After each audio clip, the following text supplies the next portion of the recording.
Maswali ya usaili JWTZ. Hii ni sehemu ya pili.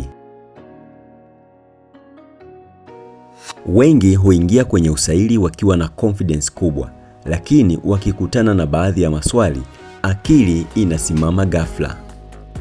Karibu tena Jack Media TZ, mahali ambapo kila hatua ni maarifa na kila maarifa ni nguvu. Hii ni sehemu ya pili ya maswali yanayoulizwa sana kwenye usaili JWTZ, na leo tunaendelea zaidi. Sehemu ya kwanza, unaweza kufanya kazi chini ya pressure? Hili ni swali la kawaida sana. Jeshi lina mazingira yenye pressure, maagizo ya haraka na wakati mwingine mazingira magumu. Wanataka kuona uvumilivu wako, utulivu wako na namna unavyofikiri ukiwa chini ya pressure. Sehemu ya pili, udhaifu wako ni upi? Hapa ndipo wengi huchanganyikiwa.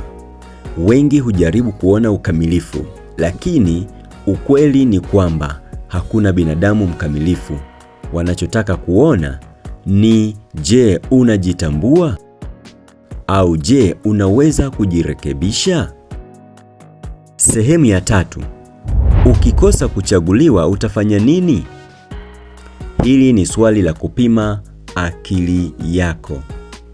Je, ukikosa utavunjika moyo kabisa au utaendelea kupambana kwenye maisha? Wakati mwingine wanatazama nguvu ya akili yako kuliko jibu lenyewe.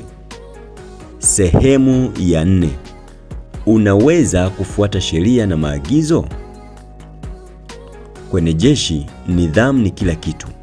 Hivyo wanaweza kukuuliza maswali yanayohusiana na utii, ushirikiano na uwajibikaji. Wanataka kuona kama unaweza kuingia kwenye mfumo wa kijeshi. Ukweli muhimu. Lakini kumbuka jambo moja muhimu sana. Usaili wa JWTZ siyo mashindano ya kuongea sana.